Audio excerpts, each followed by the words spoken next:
ఇప్పుడు ఒక కాన్సెప్ట్ చెప్పుకుందాం. హిందూ మతం ఉంది,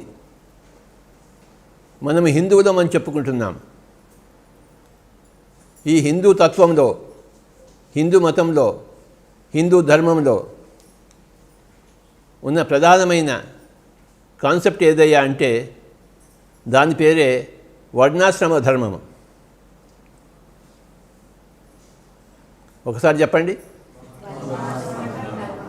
వర్ణ ఆశ్రమ ధర్మము అంటే వర్ణాన్ని బట్టి, ఆశ్రమాన్ని బట్టి ధర్మం మారుతూ ఉంటుంది. ధర్మం అంటే ఏంటి? ఏం చేయాలి, ఏం చేయకూడదు అని తెలుసుకోవడమే ధర్మం. ధర్మం తెలుసుకున్న వాడికి ఏం చేయాలో తెలుసు, ఏం చేయకూడదో తెలుసు. ధర్మం తెలియని వాడికి ఏం చేయాలో తెలియదు, ఏం చేయకూడదో తెలియదు.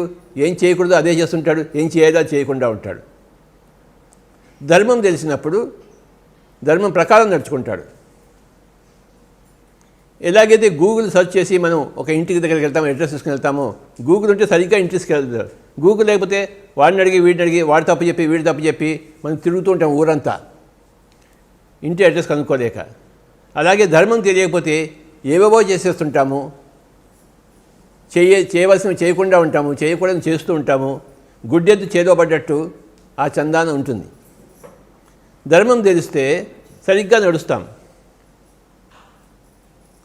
ఈ ధర్మం అనేది రెండింటి మీద ఆధారపడి ఉంటుంది. అది తెలుసుకోవడమే వర్ణాశ్రమ ధర్మము. వర్ణం అంటే ఆత్మ యొక్క స్థితి, ఆశ్రమం అంటే శరీరం యొక్క స్థితి. ఇక్కడ రెండు ఉన్నాయి, ఒకటి శరీరం ఉంది, ఒకటి ఆత్మ ఉంది. ఇక్కడ ఉన్న ఆత్మస్థితి బట్టి ధర్మం మారుతుంటుంది, ఇక్కడున్న శరీరం బట్టి ధర్మం మారుతూ ఉంటుంది. 4 ఆత్మస్థితులు ఉన్నాయి, 4 శరీర స్థితులు ఉన్నాయి. 4 వర్ణస్థితులు ఉన్నాయి, 4 ఆశ్రమ స్థితులు ఉన్నాయి. చాతుర్వర్ణ్యం మయా సృష్టం అని చెప్పాడు భగవద్గీతలో. 4 వర్ణాలు ఉన్నాయి, నా వల్ల నేను సృష్టించుకున్నాను, అంటే మన వల్ల మనం సృష్టించుకుంటున్నాం. గుణకర్మ విభాగశ, గుణాన్ని బట్టి కర్మను బట్టి విభజింపబడ్డాయి. గుణం ఆత్మకు సంబంధించింది, కర్మ శరీరానికి సంబంధించింది. చాతుర్వర్ణ్యం మయా సృష్టం గుణకర్మ విభాగశ తస్య కర్తారమపి మా విద్యకర్తారం అవ్యయం. ఇవన్నీ ఉన్నా కూడా ఇవన్నీ లేనట్టే లెక్క అని గుర్తు చేసుకోండి. ఇవన్నీ ఉన్నాయి, ఇవన్నీ లేవు. ఆ స్థితిలో ఉండాలి. అన్నీ ఉన్నాయి కానీ అన్నీ లేవు. ఏమన్నీ ఉన్నాయి? 4 వర్ణాలు, 4 ఆశ్రమాలు ఉన్నాయి కానీ ఏమీ లేవు. రెండిట్లోనూ ఉండాలి. ఫస్ట్ ఏమి ఉన్నాయో తెలుసుకొని మనం వాటిని అన్నింటినీ మనం ఏమి లేకుండా చేసుకోవాలి. ఈ శ్లోకం చాలా ముఖ్యం భగవద్గీతలో. చాతుర్వర్ణ్యం మయా సృష్టం గుణకర్మ విభాగశ తస్య కర్తారమపి మాం విద్య కర్తారం అవ్యయం. మనం దానికి కర్తరమైనా మనకి అకర్తరమని తెలుసుకోవాలి. ఫస్ట్ దేనికి కర్తరమని తెలుసుకుందాం. దాని పేరు వర్ణాశ్రమ ధర్మము. అదే హిందువుకి పట్టుకొమ్మ. హిందువులను అర్థం చేసుకోవాలంటే ఈ వర్ణాశ్రమ ధర్మాన్ని అర్థం చేసుకోవాలా. అది అర్థం చేసుకోకుండా కేవలం భారతదేశంలో పుట్టిన వాళ్ళు హిందువులు కాదు, వర్ణాశ్రమ ధర్మాన్ని ఆక్రమింపజేసుకున్న వాళ్ళే హిందువులు. 4 వర్ణాలు ఉన్నాయి, 4 ఆశ్రమ స్థితులు ఉన్నాయి. ఆశ్రమ స్థితికి వద్దాం. అంటే శరీర స్థితి. బ్రహ్మచర్యాశ్రమము, గృహస్థాశ్రమము, వానప్రస్థాశ్రమము, సన్యాసాశ్రమం, 4 ఆశ్రమాలు ఉన్నాయి. బ్రహ్మచర్యాశ్రమంలో ఏం చేయాలి, గృహస్థాశ్రమంలో ఏం చేయాలి, వానప్రస్థాశ్రమంలో ఏం చేయాలి, సన్యాసాశ్రమంలో ఏం చేయాలి. అలాగే 4 వర్ణాలు ఉన్నాయి. శూద్ర, వైశ్య, క్షత్రియ, బ్రాహ్మణ. నేను శరీరం మాత్రమే అనుకుంటే వాడు శూద్రుడు. నేను శరీరము ప్లస్ మనస్సు అనుకుంటే వాడు వైశ్యుడు. నేను శరీరము ప్లస్ మనస్సు ప్లస్ బుద్ధి అనుకుంటే వాడు క్షత్రియుడు. నేను శరీరము ప్లస్ మనస్సు ప్లస్ బుద్ధి ప్లస్ ఆత్మ అని తెలుసుకుంటే వాడు బ్రాహ్మణుడు. 4 రకాల మనుషులు ఉన్నారు. నేను శరీరం మాత్రమే అనుకుని జీవించేవాళ్ళు, నేను శరీరం ప్లస్ మనస్సుని జీవించేవాళ్ళు, నేను మనస్సుని కాకుండా బుద్ధిని కూడా జీవించేవాళ్ళు, నేను బుద్ధే కాకుండా ఆత్మను కూడా జీవించేవాళ్ళు 4. వాళ్ళ ఆత్మస్థాయిని బట్టి వాళ్ళ ధర్మం ఉంటుంది, వాళ్ళ శరీర స్థాయిని బట్టి వాళ్ళ ధర్మం ఉంటుంది. బ్రహ్మచర్యాశ్రమం ఉంది, పిల్లవాడుగా ఉన్నాడు, పిల్లగా ఉంది, లోకానికంతా తిరిగి చెప్పాలా? లేదు, తాను నేర్చుకోవాలి. బ్రహ్మచర్యాశ్రమంలో నేర్చుకోవడం కోసం ఉంది.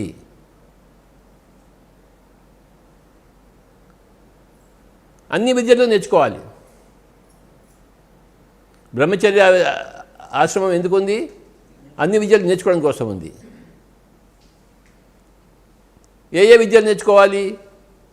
అన్ని విద్యలు నేర్చుకోవాలి, అన్ని కళలు నేర్చుకోవాలి. నేర్చుకోవడమే వాడి పని. 24 గంటలు స్కూళ్ళు కాలేజే, ఉద్యోగం కాదు. అది బ్రహ్మచర్యాశ్రమం.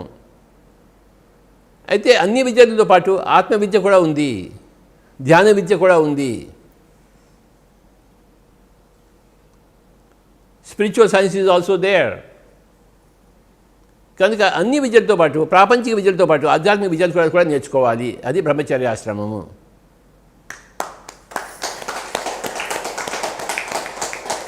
తర్వాత గృహస్థాశ్రమం. జీవితాన్ని ఎంజాయ్ చేయాలి, భోగంలో ఉండాలి. దాని పేరు గృహస్థాశ్రమం. పిల్లల్ని పుట్టించాలి. మనల్ని మన తల్లిదండ్రులు పుట్టించారు కదా, అప్పుడు మనకి శరీరం వచ్చింది. మనం కూడా తల్లిదండ్రులమై ఇంకొంతమంది పుట్టిస్తే వాళ్ళు కూడా శరీరాన్ని ధరిస్తారు. దీని పేరే గృహస్థాశ్రమము. ప్రతి మనిషి గృహస్థాశ్రమంలో ఉండాలి బ్రహ్మచర్యాశ్రమం తర్వాత.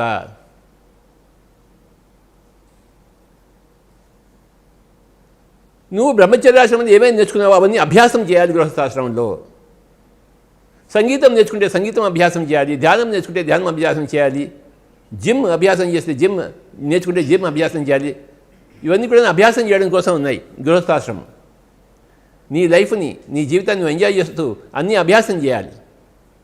కొన్ని నేర్చుకున్నావు కదా, వాటిని అభ్యాసం చేయాలి. ధ్యానం అనేది నేర్చుకున్నావు బ్రహ్మచర్యాశ్రమంలో, ధ్యానం అనేది అభ్యాసం చేయాలి గృహస్థాశ్రమంలో. తర్వాత వానప్రస్థాశ్రమం. ఎప్పుడైతే నీ పిల్లలు పెద్దవాళ్ళు అయిపోయారో నీకు నీ పిల్లలకి సంబంధం లేదు. ఆ గృహం నుంచి విడి వనంలోకి వెళ్ళాలి, అడవిలోకి వెళ్ళాలి. లేకపోతే గృహాన్ని అడవిగా చేసుకోవాలి. వానప్రస్థాశ్రమంలో పిల్లలతో పని లేదు. గృహస్థాశ్రమంలో పిల్లలు పుట్టించాలి, పిల్లల్ని పెంచాలి. వానప్రస్థాశ్రమంలో నో పిల్లలు, సంబంధం తెగిపోయింది, బంధం తెగిపోయింది. మరి అక్కడేం చేయాలి? వనంలో బ్రహ్మచర్యాశ్రమంలో ధ్యానం నేర్చుకున్నాము, గృహస్థాశ్రమంలో ధ్యానం అభ్యాసం చేశాము. వానప్రస్థాశ్రమంలో ధ్యానం తపస్సుగా మారాలి. గంటలు గంటలు ధ్యానం చేయడం కోసమే వానప్రస్థం. గృహస్థాశ్రమంలో గంటలు గంటలు పిల్లల కోసం చూసుకున్నాము. వానప్రస్థాశ్రమంలో గంటలు గంటలు మన ధ్యానం చేస్తాము. దాని పేరే తపస్సు అంటారు. వనానికి ఎందుకు వెళ్తాము? తపస్సు కోసం వెళ్తాము. గృహస్థాశ్రమం నుంచి వానప్రస్థాశ్రమం వెళ్ళినప్పుడు ధ్యానం అనేది తపస్సుగా మారుతుంది, మారి తీరాలి. ఆ తర్వాత వచ్చే సన్యాసాశ్రమం. అంటే నో మొగుడు నో పెళ్ళాం, ఇద్దరు విడిగా పోయి ప్రపంచంలో తిరగాలి. తిరిగి ఏం చేయాలి? బ్రహ్మచర్య ఆశ్రమంలో ఉన్న వాళ్ళందరికీ అన్ని విద్యలు నేర్పుతూ, గృహస్థాశ్రమంలో ఉన్న వాళ్ళకి అన్ని సూచనలు ఇస్తూ,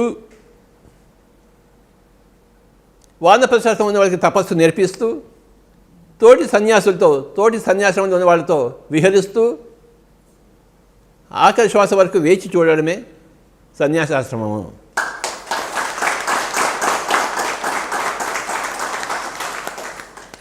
మనకి తెలిసిపోతుంది ఆఖరి శ్వాస ఎప్పుడు వస్తుందో. ప్రతి మనిషికి తెలిసిపోతుంది. ఆఖరి శ్వాస వచ్చేంత వరకు వెయిట్ చేయాలి, శరీరంలో ఉండాలి, లోకోద్ధారణ చేయాలి సన్యాసాశ్రమంలో ఉండేవాళ్ళు. 4 ఆశ్రమాలు ఉన్నాయి: బ్రహ్మచర్యాశ్రమము, గృహస్థాశ్రమము, వానప్రస్థాశ్రమము, సన్యాసాశ్రమం. పిరమిడ్ మాస్టర్ కనుక సన్యాసులు కనుకనే ఊరు ఊరు తిరుగుతున్నారు. ఈ రామరెడ్డి ఒక పెద్ద సన్యాసి. నెక్స్ట్ వర్ణధర్మం. మనం ఆత్మపదార్థం నుంచి పూర్ణాత్మ నుంచి ఆత్మగా వచ్చినప్పుడు కొన్ని జన్మలు శూద్రులుగానే ఉంటాం. అంటే కేవలం నీ శరీరమే అనుకుంటారు. ప్రైమరీ స్కూల్లో ఉండేవాళ్ళు అనమాట. తల్లిదండ్రుల నుంచి ఇంటి నుంచి బయటకు వచ్చేసి ప్రైమరీ స్కూల్లో జాయిన్ అయ్యాడు వాడు. ప్రైమరీ స్కూల్ ఏముంటుంది? తినడం, పడుకోవడం, లేవడం, శరీరపు పనులన్నీ ఉంటాయి. నేను శరీరం అనే భావనే ఉంటుంది కొన్ని జన్మలు. నేను శరీరం అన్నప్పుడు వాడు శూద్ర వర్ణంకి చెందినవాడు. శూద్ర అంటే తక్కువని కాదు, బాడీకి సంబంధించిన వాడని అర్థం. ఎవడు తక్కువ కాదు, ఎవడు ఎక్కువ కాదు. ఇందాక చెప్పాను కదా, చాతుర్వర్ణ్యం మయా సృష్టం గుణకర్మ విభాగశ తస్య కర్తారమపి మా విద్య అకర్తారమవ్యం. ఇవన్నీ ఉన్నవి కానీ అవన్నీ లేకుండా చేసుకోవాలి. ఉన్నవి తెలుసుకోవాలి, లేకుండా చేసుకోవాలి. శూద్ర భావన అంటే తప్పు భావన కాదు. చిన్నపిల్లాడు అనమాట వాడు. అప్పుడే పుట్టాడు వాడు. అప్పుడే కొన్ని జన్మలు తీసుకున్నాడు. ఇంకొన్ని ఎక్స్ట్రా జన్మలు యాడ్ అయిన తర్వాత వాడికి నేను శరీరం తోడు నేను మనస్సు అని కూడా తెలుస్తుంది. శరీర విద్యలతో పాటు మనో విద్యలు కూడా నేర్చుకుంటాడు. శూద్రుడు శరీరంతోనే సేవ చేస్తాడు, వైశ్యుడు మనస్సుతో కూడా సేవ చేస్తాడు. వ్యాపారం చేయడం అనేది మనసుతో సేవ చేయడం. తర్వాత కొన్ని జన్మలకు ఏమవుతుందంటే ఆత్మ ఇంకా ఎదిగినప్పుడు క్షత్రియ తత్వం వస్తుంది. అంటే బుద్ధి ప్రవేశిస్తుంది. అంటే ఏం చేయాలి, ఏం చేయకూడదు వాడికి తెలుస్తుంది. వాడికి మనస్సుతో ఉన్నప్పుడు ఏదో చేసేస్తుంటాడు, కానీ బుద్ధితో ఉన్నప్పుడు ఏం చేయాలో తెలుస్తుంది వాడికి. అది క్షత్రియుడు అని పడతాడు. అంటే శరీరము మాత్రము ఉంటే శూద్రుడు, శరీరము ప్లస్ మనస్సు ఉంటే వైశ్యుడు, శరీరం ప్లస్ మనస్సు ప్లస్ బుద్ధి ఉంటే క్షత్రియుడు. ఆనక చివరి దశల్లో, చివరి జన్మల్లో ఆత్మ అనేది కూడా వస్తుంది. ఓహో, నేనెవరు? నేను ఆత్మను. మమాత్మ సర్వభూతాత్మ. అంటే శరీరంతో పాటు మనస్సుతో పాటు బుద్ధితో పాటు ఆత్మ కూడా ప్రవేశించినప్పుడు వాడు బ్రాహ్మణుడు అవుతాడు. బ్రహ్మజ్ఞానాతి ఇది బ్రాహ్మణ. బ్రహ్మజ్ఞానం ఉన్నవాడే బ్రాహ్మణుడు. ప్రతి ఆత్మ కూడాను శూద్రుడిగా జన్మ తీసుకుని తర్వాత వైశ్యుడిగా అయ్యి తర్వాత క్షత్రుడిగా అయ్యి తర్వాత బ్రాహ్మణుడిగా అయి తీరుతుంది ప్రతి ఆత్మ కూడా. ఇది ఆ క్రమంలో, పరిణామ క్రమంలో. ఎలాగైతే శరీరము పరిణామ క్రమంలో చిన్నగా ఉండి తర్వాత యవ్వన దశకు వచ్చి తర్వాత ప్రౌఢ దశకు వచ్చి తర్వాత వార్ధక్య దశకు వెళ్తుందో, అలాగే ఆత్మ కూడాను ఇన్ఫెంట్ సోల్ నుంచి, బేబీ సోల్ నుంచి, చైల్డ్ సోల్ నుంచి, అడోలసెంట్ సోల్ నుంచి, మెచ్యూర్డ్ సోల్ నుంచి, ట్రాన్సెండెంటల్ సోల్ నుంచి, ఓల్డ్ సోల్ నుంచి ఇన్ఫినిట్ సోల్ వరకు ఎదుగుతుంది. ఇవి రెండు అర్థం చేసుకుంటే కానీ ఏ స్థితిలో ఏం చేయాలో మనకి అర్థం కాదు. మానవ జీవితం గురించి కూలంకషంగా చెప్పేదే హిందూ ధర్మము. ఈ హిందూ ధర్మంలో అవశ్యం తెలుసుకోవాల్సింది వర్ణాశ్రమ ధర్మము. ఈరోజు అందరికీ ఏం చెప్పాలని ఆలోచించి ఈ వర్ణాశ్రమ ధర్మం గురించి చెప్పాలని నేను అనిపించింది.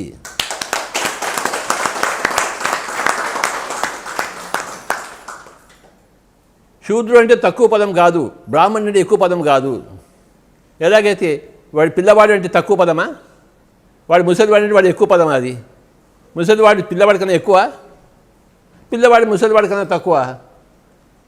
రెండు కూడా అసంగతమైన విషయాలే. పిల్లవాడు పిల్లవాడే, పెద్దవాడు పెద్దవాడే, ముసలివాడు ముసలివాడే. కొన్ని జన్మలు తీసుకున్న వాడు శూద్రుడిగానే ఉంటాడు, అది వాడి గుణం. అది వాడి కర్మ అలానే ఉంటుంది. శరీరంతోనే సేవలు చేస్తాడు.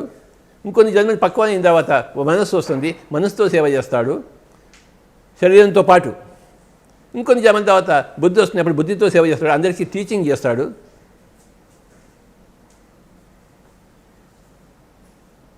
మనస్సుతో ఉన్నవాడు టీచింగ్ చేయలేడు, కానీ బుద్ధితో ఉన్నవాడు టీచింగ్ చేస్తాడు. Teachers, they are all teachers. బుద్ధిగా ఉన్నవాడు టీచర్స్. బుద్ధితో ఉన్నవాడు బుద్ధిని టీచింగ్ చేస్తాడు, కానీ ఆత్మతో ఉన్నవాడు జ్ఞానాన్ని టీచింగ్ చేస్తాడు. ఏరా నీకు బుద్ధి జ్ఞానం లేవురా అని అంటారు.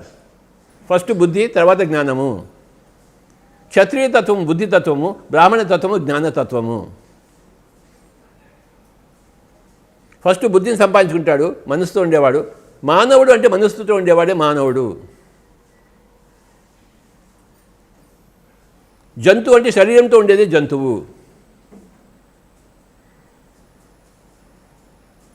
ప్రతి జంతువులోనూ ఇంతో కొంత మనస్సు ఉంటుంది, కానీ చాలా కొద్ది పాళ్ళలో ఉంటుంది. కానీ మానవుడికి ఎక్కువ పాళ్ళలో ఉంటుంది మనస్సు. కనుకనే మానవుడు అన్నారు. మనసే మానవు, మనసుతో మానవుడు, బుద్ధితో బుద్ధిజీవుడు, శరీరంతో జంతువు.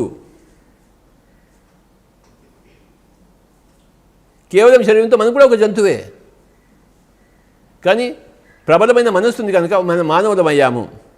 ప్రబలమైన బుద్ధి ఉంటే బుద్ధిజీవులం అవుతాము. ఆత్మపదార్థం చేసుకుంటే ప్రబలమైన జ్ఞాని అవుతాడు, ఋషి అవుతాడు, పిరమిడ్ మాస్టర్స్ అవుతాడు.